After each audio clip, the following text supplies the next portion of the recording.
हम पढ़ेंगे नंबर 7 जिसका नाम है पैकिंग।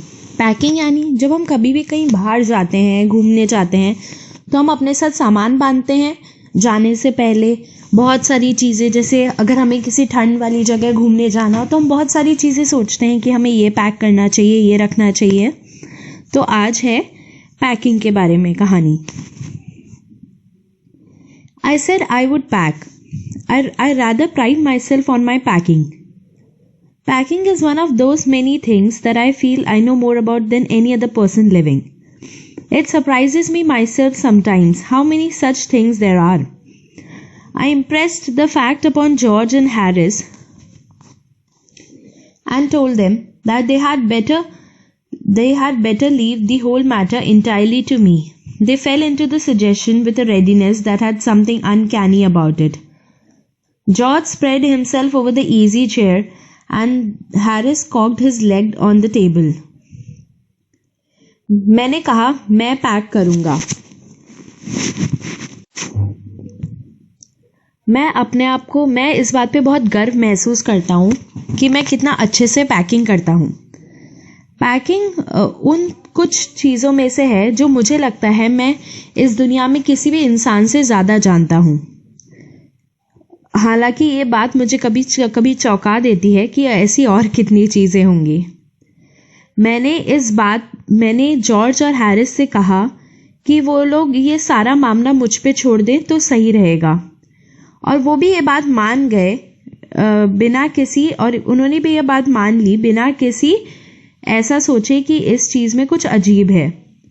जॉर्ज उस इजी चेयर के ऊपर बैठ गया, आराम कुर्सी के ऊपर बैठ गया, और हैरिस अपने पैर टेबल के ऊपर रखकर बैठ गया। This was hardly what I intended. What I had meant, of course, was that I should boss the job and that Harris and George should potter about under my directions. I pushing them aside every now and then with, "Oh, you, here, let me do it. There you are, simple enough." Really teaching them, as you might say, they're taking it in the way they did irritated me. There is nothing does irritate me more than seeing other people sitting about doing nothing when I'm working. पर यह जैसा मैंने सोचा था वैसा बिल्कुल नहीं था। मैं जो चाहता था वो ये था कि मैं उन पे ऑर्डर मारूं और हैरिस और जॉर्ज मेरे निर्देश अनुसार चले। मैं उन्हें थोड़ी थोड़ी देर में ऐसा कहता रहूं, अरे तुम लो मैं कर देता हूँ, इतना सा ही तो था, आसान था, मतलब उन्हें सिखाता रहूं। और जब भी वो मुझे परेशान करे तो मैं उन्हें सिखाऊं कि मुझे परेशान ना किया करें। मुझे सबसे ज़्यादा परेशानी इस बात से होती है जब मैं काम कर रहा हूँ और दूसरे लोग सिर्फ बैठे हों और कुछ करें ना।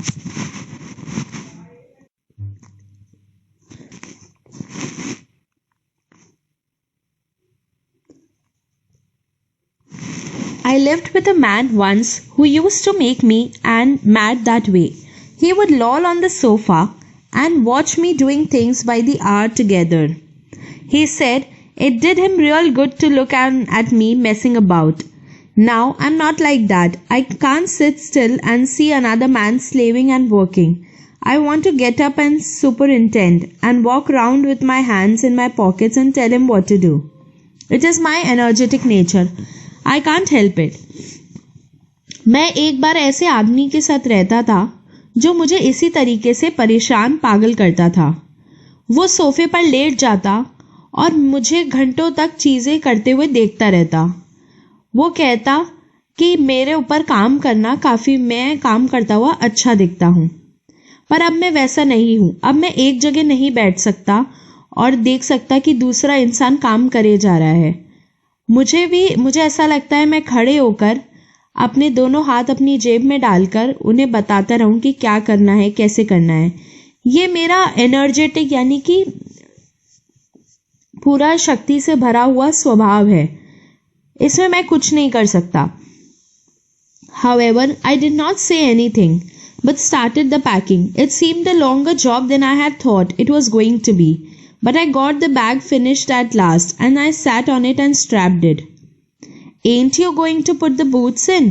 said Harris, and I looked around and found I had forgotten them. That's just like Harris. He couldn't have said a word until I had got the bag shut and strapped, of course. And George laughed, one of those irritating, senseless laughs of his. They do make me so wild. हालांकि मैंने कुछ कहा नहीं और packing शुरू कर दी. वो मैंने जितना सोचा था उससे ज़्यादा समय लिया पैकिंग ने, पर आखिरकार मैंने बैग बंद कर ही दिया. उस पे बैठा और उसे बंद कर दिया. फिर हैरिस ने कहा, क्या तुम उसमें बूट नहीं रखोगे? मैंने पीछे देखा और पाया कि मैं तो उन्हें रखना ही भूल गया. हैरिस ऐसा ही है. वो तब एक शब्द नहीं बोल सकता था जब मैंने बैग को बंद करके उस पे चेन लगाई. और हाँ, जॉर्ज हंसा. वैसी ही एक बेवकूफ़ी भरी हंसी, परेशान करने वाली हंसी. इन सब से मुझे कितना गुस्सा आता है. I opened the bag and packed the boots in, and then, just as I was going to close it, a horrible idea occurred to me. Had I packed my toothbrush? I don't know how it is, but I never do know whether I've packed my toothbrush.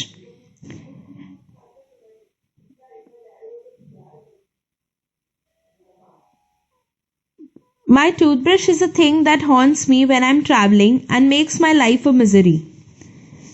I dream that I haven't packed it and wake up in a cold perspiration and get out of bed and hunt for it. And in the morning I pack it before I have used it and have to unpack again to get it. And it is always the last thing I turn out of the bag. And then I repack and forget it and have to rush upstairs for it at the last moment and carry it to the railway station wrapped up in my pocket handkerchief.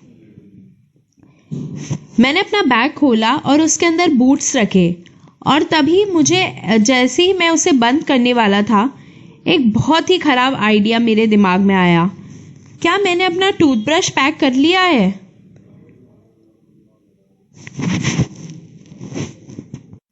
मुझे नहीं पता थे पर मुझे नहीं पता कैसे, पर मुझे ये कभी पता नहीं होता कि मैंने अपना टूथब्रश पैक किया है कि नहीं. मेरा टूथब्रश एक ऐसी चीज़ है जो मुझे बहुत परेशान करती है जब मैं कहीं भी ट्रैवल कर रहा होता हूँ, यात्रा कर रहा होता हूँ, और मेरी ज़िंदगी बहुत परेशान कर देती है टूथब्रश. मुझे सपना आता है कि मैंने उसे पैक नहीं किया है और फिर मैं बहुत ही एकदम ठंडे पसीने से भरा हुआ अपने बिस्तर से उठता हूँ और उसे ढूंढता हूँ.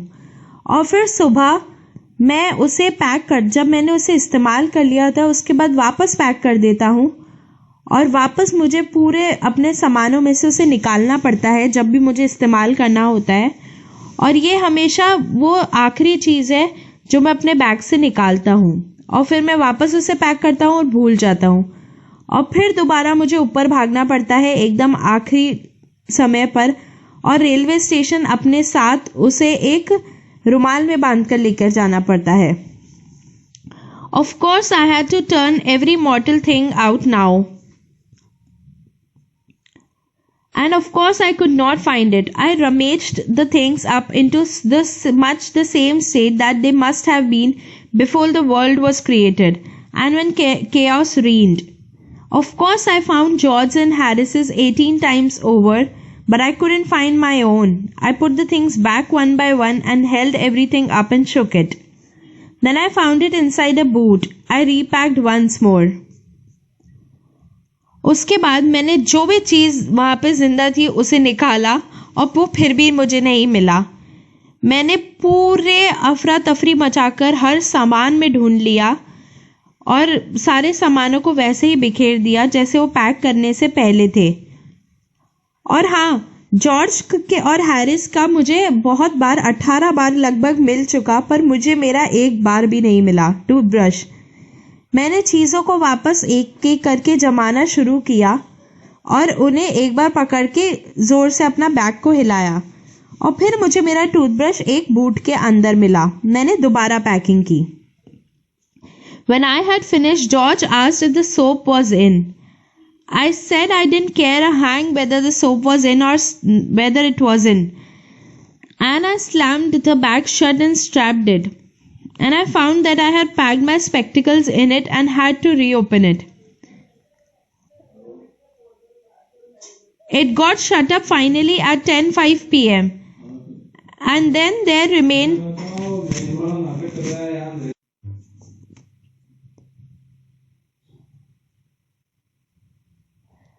It got shut up finally at 10:05 p.m. and then there remained the hampers to do. Harris said that we should be wanting to start in less than 12 hours time and thought he and George had better do the rest, and I agreed and sat down and they had a go. जब मैंने ख़त्म कर ली packing, George ने पूछा क्या मैंने साबुन रखी या नहीं. मैंने कहा मुझे फ़र्क नहीं पड़ता कि इसमें साबुन है या नहीं, और मैंने बैग को बंद कर दिया और बांध दिया. और फिर मुझे पता चला कि मैंने अपने चश्मा भी उसी के अंदर पैक कर दिया है, तो मुझे वापस उसे खोलना पड़ा. वो बैग आखिरकार 10:05 पे रात के 10:05 पर बंद हुआ और फिर खाने का सामान ले जाने के लिए टोकरियां रह गई. हैरिस ने कहा कि हम अगले 12 घंटे में ये काम कर लेंगे, हम अगले 12 घंटे में चलेंगे. तो और ये सोचा कि वो और जॉर्ज बाकी का काम कर लेंगे, तो मैं मान गया और मैं बैठ गया और वो चले गए. They began in a light-hearted spirit, evidently intending to show me how to do it. I made no comment.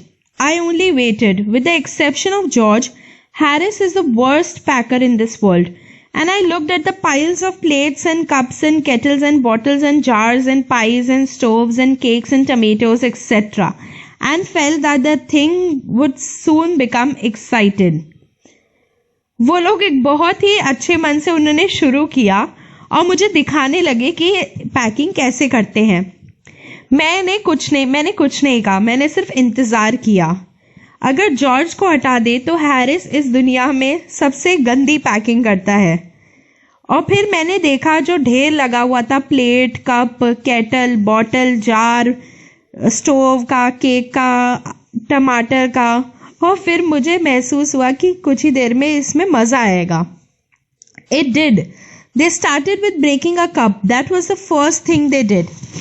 They did that just to show you what they could do and to get you interested. Then Harris packed the strawberry jam on top of a tomato and squashed it, and they had to pick out the tomato with a teaspoon.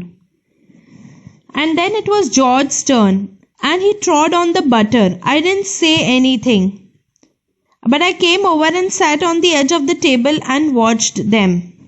It irritated them more than anything I could have said. I felt that. It made them nervous and excited. And they stepped on things and put things behind them, and then couldn't find them when they wanted them. And they packed the pies at the bottom and put heavy things on top and smashed the pies in.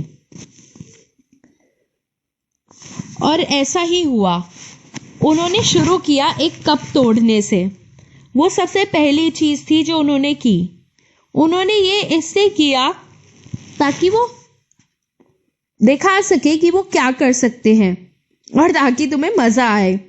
फिर Harris ने strawberry jam को एक टमाटर के ऊपर रख दिया और टमाटर उससे पिचक गया, और फिर उन्हें उस टमाटर को बाहर एक चम्मच से निकालना पड़ा. और फिर जॉर्ज की बारी थी. वो उसने बटर के ऊपर पैर रख दिया. मैंने कुछ नहीं कहा, बस मैं आया और उनके पास टेबल के कोने में बैठ गया और उन्हें देखता रहा. इस चीज़ ने उन्हें और ज़्यादा परेशान किया. मुझे ऐसा महसूस हो रहा था. वो इससे बहुत ही ज़्यादा परेशान हो गए और वो चीज़ों पे पैर रखने लगे, अपने पीछे चीज़ें रखते और फिर भूल जाते और उन्हें मिलती नहीं जब उन्हें वो चाहिए होती.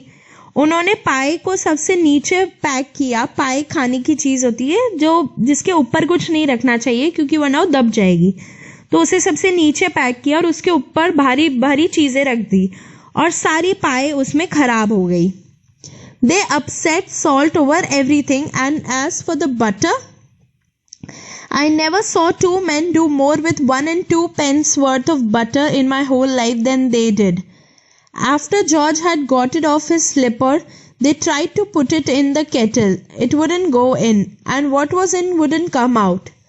They did scrape it out at last and put it down on a chair, and Harris sat on it and stuck to him. and they went looking for it all over the room.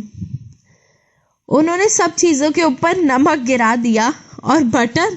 मैंने आज तक 2 आदमियों को इस butter के साथ जूझते हुए नहीं देखा जैसे वो जूझ रहे थे।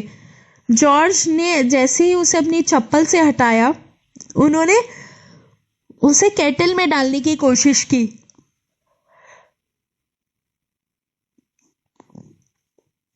पर वो अंदर नहीं जा रहा था और जो उसके अंदर था वो बाहर नहीं आ रहा था।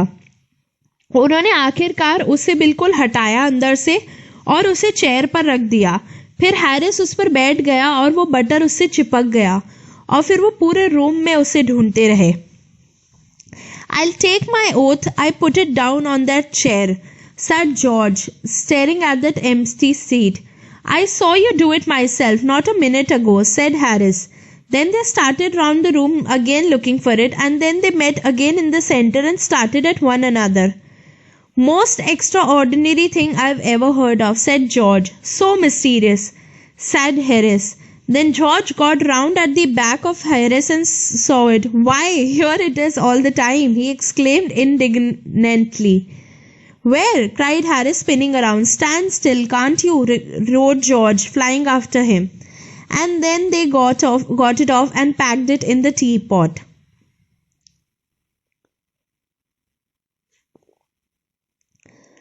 मैं अपनी कसम खा के कहता हूं, मैंने उसे चेयर पर रखा था, जॉर्ज ने कहा। हाँ, मैंने भी तुम्हें 1 मिनट पहले ऐसा करते हुए देखा था, हैरिस ने कहा। फिर वो वापस पूरे रूम में घूमना शुरू किए और वो फिर से बीच में मिले और एक दूसरे की तरफ देखने लगे। आज तक हुई सबसे अजीब चीजों में से है ये, जॉर्ज ने कहा। बहुत ही ज्यादा मिस्टीरियस, हैरिस ने कहा। फिर जॉर्ज हैरिस के पीछे गया और उसे वो दिखा, बटर उसके पीछे चिपका हुआ। अरे ये तो यहाँ था पूरे टाइम, वो चिल्लाया। हैरिस ने कहा, कहाँ? जॉर्ज चिल्लाया, तुम रुक नहीं सकते, खड़े नहीं हो सकते सीधे, रुको तुम। और फिर उन्होंने उसके ऊपर से वो हटाया और उसे टी पॉट में बांध दिया। Montmorency was in it all of course. Montmorency's ambition in life is to get in the way and be sworn at. If he can squirm in anywhere where he particularly is not wanted and be a perfect nuisance and make people mad and have thrones at his head, then he feels his day has not been wasted. To get somebody to stumble over him and curse him steadily for an hour is his highest aim and object, and when he has succeeded in accomplishing this, his conceit becomes quite unbearable.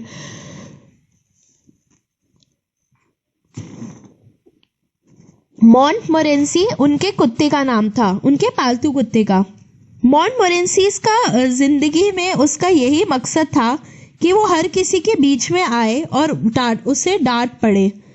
अगर वो कहीं पर भी ऐसी जगह घुस जाता जहां उसकी ज़रूरत नहीं होती, तो वो वहां बहुत उधम मचाता और लोगों को पागल करता और उसके सर पे लोग चीज़ें फेंकते। और जब तक ऐसा नहीं होता तो उसे ऐसा लगता कि उसका पूरा दिन खराब गया है। कोई उसके ऊपर पैर रखकर गिर जाए या उसे 1 घंटे तक गालियां देते रहे, यही उसकी जिंदगी का सबसे बड़ा मकसद है। और जब वो ऐसा करने में सफल हो जाता है तब वो उससे बहुत गर्व महसूस होता है। He came and sat down on things just when they were wanted to be packed, and he labored under the fixed belief that whenever Harris or George reached out their hand for anything, it was his cold damp nose that they wanted. He put his leg into the jam and he worried the teaspoons, and he pretended that the lemons were rats and got into the hamper and killed 3 of them before Harris could land him with the frying pan. वो आके चीज़ों के ऊपर बैठ गया और जब भी उन्हें वो चीज़ पैक करनी होती तो उसे ऐसा लगता कि हैरिस और जॉर्ज कुछ चाहते हैं, तो वो अपनी ठंडी और गीली नाक आगे कर देता। उसने अपना पैर जैम में डाल दिया और उसने चम्मचों को बिगाड़ दिया और वो ये दिखाने लगा कि जो नींबू है वो चूहे हैं और वो उस छाबड़ी के अंदर, उस बास्केट के अंदर चढ़ गया और तीन नींबुओं को खराब कर दिया। और फिर उसके बाद हैरिस ने उसे फ्राइंग पैन से मारने लगा। Harris said, I encouraged him. I didn't encourage him. A dog like that doesn't want any encouragement.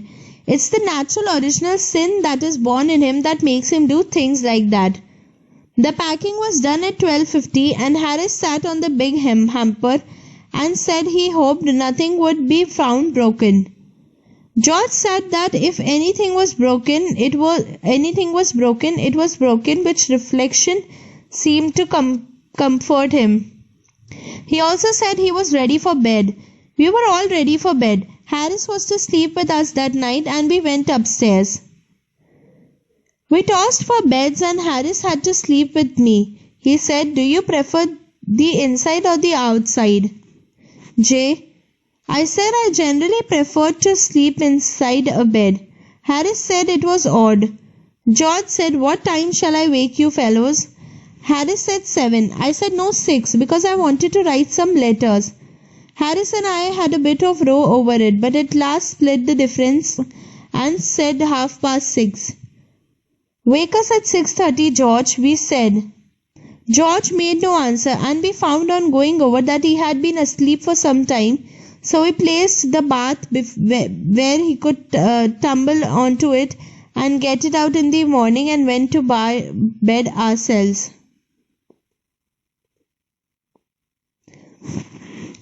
Harris ने कहा कि मैं उसे बढ़ावा देता हूँ, मॉन्टमोरेंसी को। मैं उसे बढ़ावा नहीं दे रहा था। एक उस जैसे कुत्ते को कोई बढ़ावा नहीं चाहिए था। ये तो बहुत ही प्राकृतिक चीज थी जो उसके अंदर थी और जो उसे ऐसी चीजें कराती थी। पैकिंग 12:50 पर खत्म हुई। हैरिस उस बड़ी सी बास्केट के ऊपर बैठा और उसने ये सोचा कि काश कुछ भी टूटा ना हो। जॉर्ज ने कहा, अगर कुछ टूट चुका है तो फिर वो टूट चुका है। उसने ये भी कहा कि वो अब सोने के लिए तैयार है। हम सब सोने के लिए तैयार थे। हम सबको नींद आ रही थी। हैरिस उस रात हमारे साथ सोने वाला था और हम ऊपर चले गए। हम बेड के लिए साइड के लिए लड़ते रहे। हैरिस को मेरे साथ सोना था। उसने कहा, क्या तुम अंदर सोना पसंद करोगे या बाहर? मैंने कहा, वैसे तो मैं अंदर की तरफ सोता हूँ बेड के। हैरिस ने कहा, ये तो बहुत ही अजीब बात है। जॉर्ज ने कहा, मैं तुम दोनों को कितने बजे उठाऊं? हैरिस ने कहा, 7। मैंने कहा, नहीं 6, क्योंकि मुझे कुछ खत लिखने थे। हैरिस ने कहा कि मेरे बहुत सारे रोल हैं। हैरिस और मेरी इस बारे में बहुत लड़ाई हुई, पर आखिरकार हम दोनों ने कहा कि 6:30 बजे उठा देना। हमने जॉर्ज से कहा, जॉर्ज हमें 6:30 बजे उठा देना। जॉर्ज ने कोई जवाब नहीं दिया और जब हम उसके उधर गए तो हमें पता चला कि वो काफी देर से सो चुका था। तो हम दोनों ने वहां पर जहां वो सो रहा था वहां पर हमने अलार्म लगा दिया और हम खुद अपने बेड पर चले गए। तो ये था लेसन। अब हम करेंगे क्वेश्चंस। आज हम पढ़ेंगे नंबर 7। अब हम करेंगे क्वेश्चंस। पहला क्वेश्चन है, how many characters are there in the narrative? Name them, don't forget the dog. इस कहानी में, इस नैरेटिव में कितने कैरेक्टर हैं, कितने लोग हैं, उनका नाम बताओ और कुत्ते को मत भूलना। तो इस कहानी में 4 कैरेक्टर हैं उस कुत्ते को मिलाकर। वो है नरेटर यानी कि जेरोम, जॉर्ज, हैरिस और चौथा है वो कुत्ता जिसका नाम है Montmorency. Next question, why did the narrator volunteer to do the packing? तो जेरोम ने इस पैकिंग करने के लिए आगे होकर क्यों कहा? तो नरेटर यानी कि जेरोम को लगा कि वो पैकिंग के बारे में किसी और इंसान से ज़्यादा जानता है और उन्होंने सोचा उन्हें मौका मिल जाएगा कि वो अपने दोस्तों पर हुक्म झाड़ सके और जॉर्ज और हैरिस उनके निर्देश अनुसार चले। अगला क्वेश्चन है, how did George and Harris react to this? Did Jerome like the reaction? तो जॉर्ज और हैरिस ने उनके पैकिंग करने की बात पर किस तरीके से प्रतिक्रिया दी? क्या जेरोम को उनका रिएक्शन पसंद आया? तो जॉर्ज और हैरिस ने एकदम से इस सुझाव को मान लिया, पर जेरोम को यह पसंद नहीं आया। Next question, what was Jerome's real intention when he offered to pack? तो जेरोम का असली मकसद क्या था जब उसने पैकिंग करने के लिए कहा? जेरोम का असली मकसद था कि वो दूसरों पे हुक्म चला सके।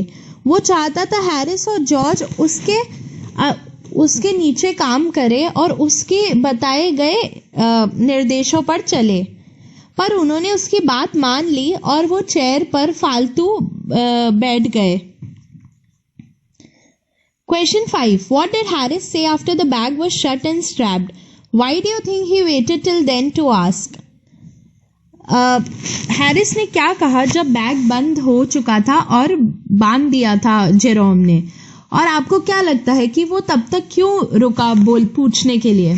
हैरिस ने नरेटर से यानी जेरोम से पूछा कि क्या उन्होंने बैग में बूट्स रखे कि नहीं। हैरिस ने ये इसलिए किया ताकि वो जेरोम को परेशान कर सके। Question 6. What horrible idea occurred to Jerome a little later? कौन सा बहुत खराब आइडिया जेरोम के दिमाग में आया थोड़ी देर बाद? तो जेरोम बैग बंद करने वाला था बूट्स रखकर, पर उसे एकदम से ख्याल आया अपने टूथब्रश का। जब वो ट्रैवल कर रहा होता है तो उसे टूथब्रश की ज़रूरत पड़ती है जो उसने बैग में पैक कर दिया था। अब उसे वो वापस बैग में ढूंढना था क्योंकि उसे याद नहीं आ रहा था कि उसने वो पैक किया है कि नहीं। Question 7. Where did Jerome finally find the toothbrush? आखिर में जेरोम को टूथब्रश कहाँ मिला? आंसर, जेरोम ने अपनी तरफ से पूरी कोशिश की कि वो टूथब्रश ढूंढ सके। उसने बैग को खोला पर उसमें उसे वो नहीं मिला। उसने सारी चीज़ों को एक एक करके वापस रखना शुरू किया और एक बार बैग को उठा के झटकाया और आखिर में उसे वो टूथब्रश बूट के अंदर मिला, यानी जूते के अंदर। Question 8. Why did Jerome have to reopen the packed bag? Jerome को वो पैक किया हुआ बैग वापस क्यों खोलना पड़ा? जेरोम ने अपने चश्मे भी बैग में रख दिए थे तो इसलिए उसे वापस पैक किया हुआ बैग खोलना पड़ा। Question 9. What did George and Harris offer to pack and why? George और हैरिस ने क्या कहा कि वो क्या पैकिंग करेंगे और क्यों? जॉर्ज और हैरिस ने हैम्पर पैक करने के लिए कहा क्योंकि वो चाहते थे जेरोम जो है वो थोड़ा आराम करे, और इसलिए उन्होंने कहा कि वो खाने की टोकरी पैक करेंगे। Question 10. While packing the hamper, George and Harris do a number of foolish and funny things. Tick the statements that are true. तो जब हैम्पर पैक कर रहे थे, यानी जब वो खाने की टोकरी पैक कर रहे थे, तो जॉर्ज और हैरिस बहुत सारी चीज़ें करते हैं, बहुत सारी फालतू की और बेवकूफ़ी भरी चीज़ें करते हैं। तो अब हमें नीचे लिखी हुई चीज़ों में से बताना है कौन सी सच में उन्होंने की। First, they started with breaking a cup, तो उन्होंने शुरू किया कप तोड़ने से, तो ये सही है। Second, they also broke a plate, उन्होंने एक प्लेट भी तोड़ी, तो ये गलत है, उन्होंने प्लेट नहीं तोड़ी। थर्ड, दे स्क्वॉश्ड अ टमेटो, उन्होंने एक टमाटर पिचका दिया, तो ये सही है, true. Fourth, they ट्रॉड on the butter, वो बटर के ऊपर उन्होंने पैर रख दिया, ये भी सही है, फोर्थ है ट्रू। फिफ्थ है दे स्टेप्ड ऑन अ बनाना, उन्होंने केले के ऊपर पैर रखा, तो ये है फॉल्स, यानी गलत, ऐसा नहीं हुआ। Sixth, they put things behind them and couldn't find them, वो अपने पीछे चीज़ें रखते और फिर उन्हें ढूंढ नहीं पाते, तो ये सही है, 6 है ट्रू। सेवेंथ है दे स्टेप्ड ऑन थिंग्स, वो चीज़ों के ऊपर पैर रखते, तो ये भी सही है, true. 8, they pack the pictures at the bottom and put heavy things on top, तो उन्होंने फोटो को नीचे रखा और उसके ऊपर भारी सामान रखा, तो ये गलत है, फॉल्स। फिर है 9, दे अपसेट ऑलमोस्ट एवरीथिंग, तो उन्होंने सारी चीज़ों को एकदम खराब कर दिया, तो ये सही है। 9। 10 है they were very good at packing, मतलब वो दोनों पैकिंग करने में बहुत अच्छे थे, तो ये है गलत, फॉल्स। तो इनमें से सही है first, third, fourth, sixth, seventh और 9th। अगला क्वेश्चन है what does Jerome say was Montmorency's ambition in life? What do you think of Montmorency and why? तो मॉन्टमोरेंसी का अपनी जिंदगी का मकसद था कि वो दूसरों के काम में टांग अड़ाए और फिर बाद में उनसे गालियां सुने। वो बस उधम मचाना चाहता था और लोगों को पागल करना चाहता था। अगर उसके सर पे चीजें फेंकी जाती तब उसे लगता कि उसका दिन सफल हुआ है, और वो उसकी जिंदगी का यही मकसद था कि कोई उसके टकरा के गिर जाए या उसे लगातार गाली देता रहे। वो आता और चीजों के ऊपर बैठ जाता जैसे ही उन्हें पैक करना होता। तो ऐसा लगता है कि उसके अंदर ही ये चीज बहुत प्राकृतिक रूप से थी, जो उसके पैदा होने से ही थी और जो उसे ये सारी चीजें करवाती थी। अगला क्वेश्चन है of the 3 Jerome, George and Harris, who do you think is the best or worst packer? Support your answer with details from the text. तो तीनों में से आपको क्या लगता है, जेरोम, जॉर्ज और हैरिस में से कौन सबसे अच्छा या कौन सबसे बुरा पैकर है? तो उन तीनों में से हैरिस सबसे बुरा पैकर है, पर कोई भी उनमें से परफेक्ट नहीं है, क्योंकि सब के सब बहुत कंफ्यूज थे और ये नहीं पता था उन्हें कि कौन सी चीज़ कहाँ रखनी है और कैसे। और जहाँ तक जेरोम का सवाल है, तो उसने अब उस बैग को अनपैक किया, खोला वापस, ताकि वो अपना टूथब्रश ढूंढ सके जो भी जूते में मिला। उसने अपने चश्मे भी बैग में डाल दिए। और हैरिस और जॉर्ज ने अपना काम तो बड़े अच्छे मन से शुरू किया, पर उन्होंने सारे सामान का ढेर लगा दिया, plate, cup, kettle, bottle, jar, उन्होंने कप भी तोड़ दिया। हैरिस ने स्ट्रॉबेरी जैम को एक टमाटर के ऊपर रख दिया, जिसकी वजह से टमाटर पिचक गया। जॉर्ज ने बटर पर पैर रख दिया और उसके बाद में जब उसे निकाल के चेयर पर रखा तो वो बटर हैरिस की पीछे चिपक गया और वो फिर उसे पूरे रूम में ढूंढते रहे। इस तरीके से उन्होंने बहुत अफरा तफरी मचा दी। अगला क्वेश्चन है how did Montmorency contribute to the packing? तो मॉन्टमोरेंसी ने पैकिंग में किस तरीके से मदद करी? मॉन्टमोरेंसी का कंट्रीब्यूशन था पैकिंग में, उसे भूल नहीं सकते। उसका जिंदगी में मकसद था कि वो दूसरों को परेशान। तो मॉन्टमोरेंसी ने किस तरीके से पैकिंग में साथ दिया वो हम भूल नहीं सकते। वो आता, चीज़ों के ऊपर बैठ जाता और जैसे ही उन चीज़ों को पैक करने का टाइम आता फिर उसने जैम के अंदर अपना पैर घुसा दिया, सब चीज़ें बिखेर दी और उसे लगा कि नींबू जो है वो चूहे हैं, तो वो अंदर जाकर उसने 3 नींबू को खराब कर दिया। मॉन्टमोरेंसी, और जैसा हमने ऊपर देखा कि वो यही चाहता था कि वो सबको परेशान करे, और जब वो अब ये दूसरों को परेशान करने में सफल हो जाता तो उसे अपने ऊपर बहुत गर्व होता। अगला क्वेश्चन है do you find this story funny? What are the humorous elements in it? तो क्या आपको ये स्टोरी मजाकिया लगती है? आपको क्या लगता है इसमें हंसने वाली क्या क्या चीजें हैं? तो ये स्टोरी जो है, ये कहानी है, ये बहुत ही ज्यादा मजेदार है। जेरोम जब पैकिंग करता है वो हिस्सा, जब हैरिस और जॉर्ज का पैकिंग करने का तरीका, और मॉन्टमोरेंसी का जो उनकी पैकिंग में जो कंट्रीब्यूशन है, जो उसने सहयोग किया। जैसे जेरोम बहुत कंफ्यूज था कि जब उसे अपने टूथब्रश को लेकर और उसे वो टूथब्रश एक जूते में मिला, उसने अपने चश्मे बैग में पैक कर दिए। जो भी पूरा बटर वाला किस्सा हुआ उससे सबको बहुत हंसी आती है। और मॉन्टमोरेंसी ने जब जो नींबू है उनको चूहा समझ लिया। तो ये सब चीजें बहुत ही ज्यादा मजेदार हैं। अगला क्वेश्चन है मैच द फॉलोइंग। तो पहला है स्लेविंग। स्लेविंग का मतलब होता है, स्लेविंग का है 8th वर्किंग हार्ड, जो नीचे नीचे लिखा हुआ है 8 वर्किंग हार्ड। दूसरा है केओस। केओस का है 6 कंप्लीट कंफ्यूजन एंड डिसऑर्डर, मतलब पूरा अफरा तफरी मच जाना, कंप्लीट कंफ्यूजन एंड डिसऑर्डर।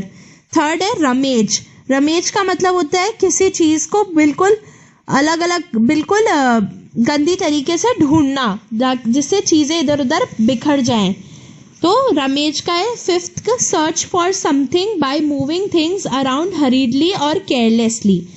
फिर है चौथा स्क्रैप आउट।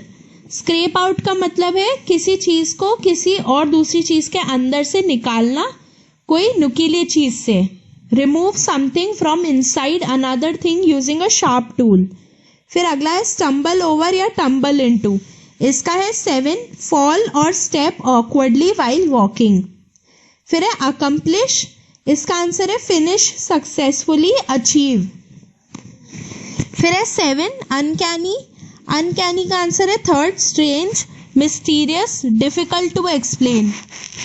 फिर 8 है टू हैव और गेट इनटू अ रो, मतलब अ क्वारल और एन आर्ग्यूमेंट। अब हमको इस कॉलम ए में जो दिए गए शब्द हैं उनसे इन ब्लैंक्स को फिल करना है। A traffic jam. During power cuts when traffic light goes off there is utter dash at cross roads, मतलब जब लाइट चली जाती है और ट्रैफिक लाइट बंद हो जाती है तो जो रोड होती है उन पर क्या होता है, केओस, यानी कि बहुत अफरा तफरी मच जाती है। Chaos, CHAOS। Drivers add to the confusion by dash over there right of way and nearly come to blows. और ड्राइवर और ज्यादा इस कंफ्यूजन में जोड़ देते हैं अपने जो भी उनके आसपास आता है उससे, तो गेटिंग इनटू अ रो, मतलब लोग एक दूसरे से लड़ झगड़ के, getting into a row. Sometimes passers by seeing a few policeman dash at regulating traffic step in to help. कभी कभार जो लोग आसपास से गुजर रहते हैं वो पुलिस वालों को क्या करते हुए देखकर, काम करते हुए देखकर, उस ट्रैफिक को चलाते हुए देखकर मदद करने के लिए आ जाते हैं, यानी स्लेविंग। पुलिसमैन के बाद आएगा डैश में slaving, SLAVING। This gives them a feeling of having dash something, तो इससे उनको कैसा महसूस होता है कि उन्होंने कुछ कर लिया है, कुछ काम किया है। Accomplish, ACCOMPLISHED। अगला जो क्वेश्चन है इसमें सेंटेंसेस देखने हैं हमें, तो इसमें जो वर्ब्स हैं वो टेढ़ी लिखी हुई हैं। तो सिंपल कमांड है जैसे stand up, put it here, मतलब खड़े हो, इसे वहां रखो। डायरेक्शन, मतलब जब हमें किसी को कुछ निर्देश देने होते हैं अपने घर पहुंचने के लिए, कि पहले यहाँ से इस बस में बैठना, फिर वहां उतरना, वहां से सीधा लेना, वहां से चलते रहोगे तो तुम्हें एक बुक शॉप दिखेगी, मेरा घर उस शॉप के जब बिल्कुल पीछे है। फिर आता है डूज एंड डोंट्स,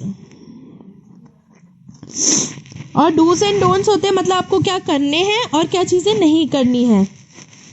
तो अब नीचे लिखा हुआ है instructions for making a fruit salad, मतलब एक फ्रूट सलाद बनाने के लिए इंस्ट्रक्शन। तो अब जैसे अब क्या करना है, फ्रूट सलाद बनाने के लिए यहाँ पे इंस्ट्रक्शंस दे रखे हैं। तो जैसे फ्रूट सलाद बनाने के लिए इंग्रेडिएंट्स क्या क्या चाहिए, क्या क्या चीजें चाहिए, 2 ऑरेंज, 1 बड़ा पाइनएप्पल, 250 ग्राम चेरी, 2 बनाना यानी केले, और कोई और फ्रूट जो आपको पसंद है। अब है वॉश द फ्रूट, पहले फ्रूट को साफ करो, उन्हें छोटे छोटे टुकड़ों में काटो, उन्हें अच्छे से मिक्स करो और उसमें नींबू का रस मिलाओ थोड़ा सा, उसमें थोड़ी सी चीनी मिलाओ और उसमें क्रीम या आइसक्रीम डालो अगर फ्रूट सलाद आइसक्रीम के साथ बनानी हो तो। अब आप 2 लोगों में काम करो और अब आप 2 कमांड दो, जैसे हमने ऊपर देखा ना कमांड कैसे देते हैं, को अपने पार्टनर को 2 कमांड देने हैं। तो कमांड कैसा होगा कि टाइम वेस्ट मत करो, फ्रूट काटो, cut the fruits, don't waste time. फिर है 2 डूज और डोंट्स बताने एक नए बच्चे को क्लास में। तो जैसे क्या होगा, नए बच्चे को क्लास में अगर डूज, तो नए बच्चे के लिए क्लास में डूज क्या होते हैं, क्या क्या चीजें करनी चाहिए, टीचर को रिस्पेक्ट करना चाहिए और ढंग से बिहेव करना चाहिए। तो respect your teachers, behave properly या डू योर होमवर्क। फिर डोंट्स, और क्या क्या चीज़ें नहीं करनी चाहिए, क्लास में लेट नहीं आना चाहिए और शोर नहीं मचाना चाहिए। Don't make noise, don't come late to the class. अब हमें इंस्ट्रक्शंस देने हैं, अब हमें डायरेक्शन देने हैं अपने घर जाने के लिए। तो उस रोड पर सीधे चलो 10 मिनट तक, फिर अपने लेफ्ट में देखो, वहाँ एक पार्क होगा, उस पार्क के उस पार पे मेरा घर है, वो एक बंगले की तरह दिखता है। अब हमें देने इंस्ट्रक्शंस किसी को डांस करने के लिए। तो अब या कुछ बनाने के लिए, जैसे ऊपर फ्रूट सलाद बनाने के लिए इंस्ट्रक्शन है कि पहले फ्रूट को धोया, फिर उनको काटा, फिर उनको मिक्स किया। तो ऐसा। अगला क्वेश्चन है, अगले नीचे कुछ मुहावरे दिए गए हैं जो हमें ये बताएं कि क्या करना चाहिए और क्या नहीं। तो जैसे पॉजिटिव मुहावरे हैं, यानी कि जो पॉजिटिव मुहावरे हैं वो है look before you leap, look before you leap, live and let live, morning shows the day, keep all things in apple pie order, there was a man of letters।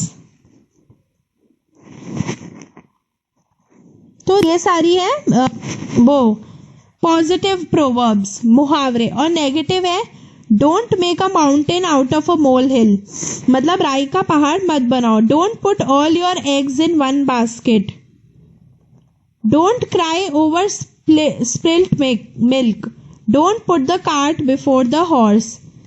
तो ये सारी थी नेगेटिव प्रोवर्ब्स, यानी कि negative मुहावरे।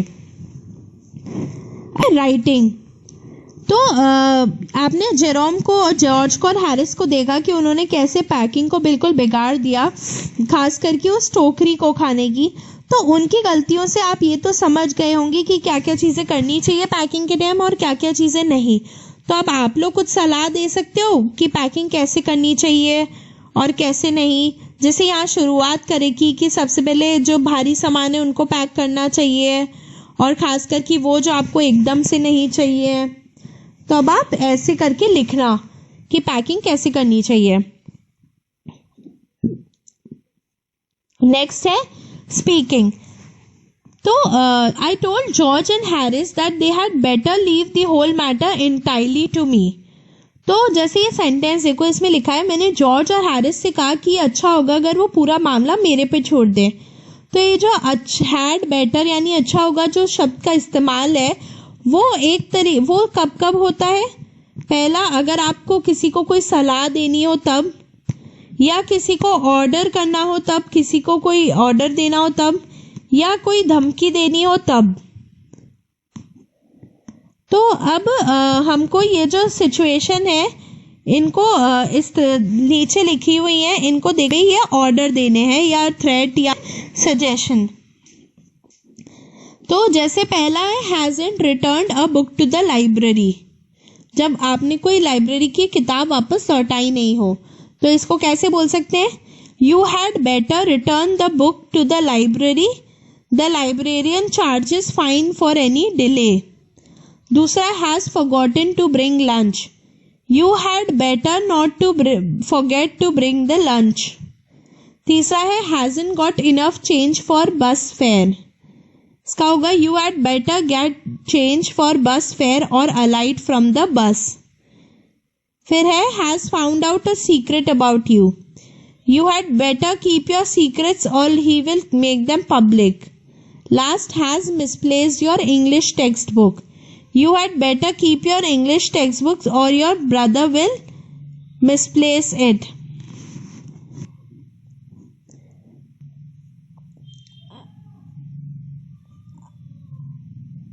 अगला है यहाँ पे जैसे ये एक्टिविटी है कोई इंस्ट्रक्शन की या डायरेक्शन की जो दो अलग अलग लैंग्वेज में, इंग्लिश में और फ्रेंच में दी हुई है।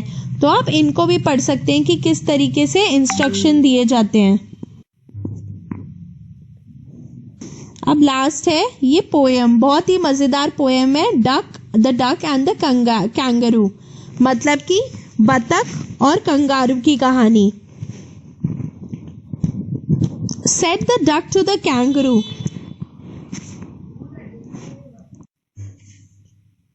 Said the duck to the kangaroo, "Good gracious, how you hop over the fields and the water too, as if you never would stop. My life is a bore in this nasty pond, and I long to go out in the world beyond. I wish I could hop like you," said the duck to the kangaroo. तो वो जो duck थी, तो जो बतख थी, वो kangaroo को चलते हुए देखकर बहुत ही ज्यादा अचंभित थी। उसने कहा कि कंगारू कैसे उछल सकता है जमीन पर भी, पानी में भी, जबकि जो डक की लाइफ थी, यानी कि उस बतख की जिंदगी थी, वो काफी ज्यादा बोरिंग थी, क्योंकि उसे पूरा टाइम पानी में ही रहना होता था। वो चाहती थी कि वो भी दुनिया को देखे उस पॉन्ड से, यानी कि उस पानी से, उस नदी से बाहर निकलकर। वो भी चाहती थी कि वो उस कंगारू की तरह कूद सके।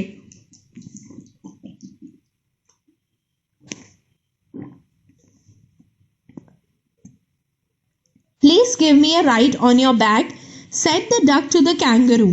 "I would sit quite still and say nothing but quack the whole of the long day through, and we would go to the Dee and the Jelly Bolly, over the land and over the sea.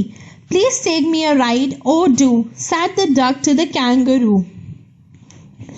यहाँ पे वो बतख kangaroo से निवेदन करती है कि वो उसे एक बार उसके पीछे बैठाकर घुमाने ले जाए।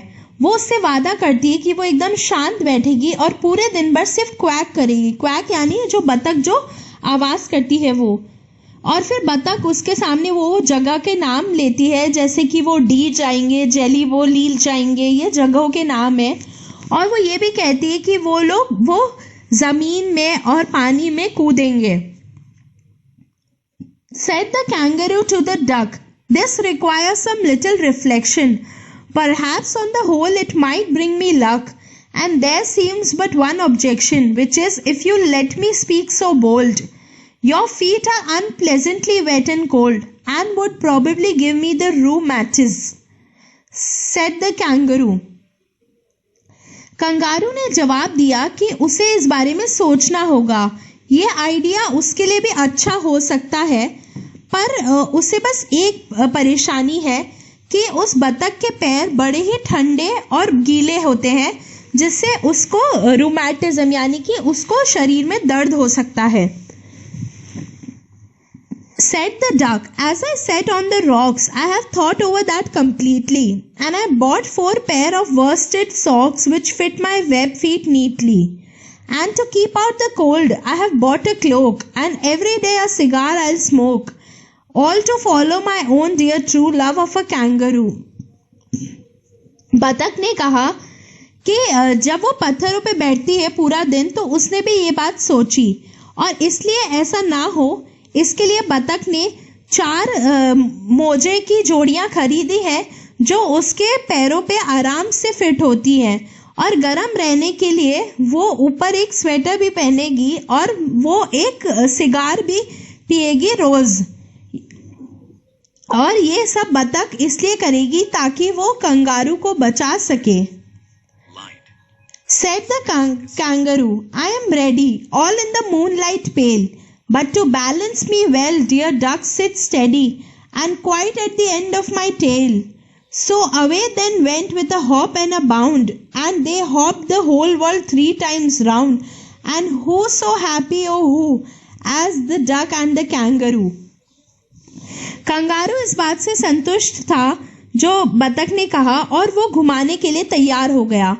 रात में जब पूरे आसमान में चांद की रोशनी फैली हुई थी, उन्होंने कूदते हुए अपनी यात्रा शुरू की। कंगारू ने उस बतख से पूछा कि वो उसे कस के पकड़ ले, और उन्होंने पूरी दुनिया का चक्कर 3 बार काटा, और दोनों को एक दूसरे के साथ खूब मजा आया। तो ये थी कहानी डक की और कैंगरू की। तो देखिए आपने कितनी ज्यादा मजेदार थी ये कहानी। तो ये हुआ हमारा लेसन नंबर 7 खत्म। अब हम करेंगे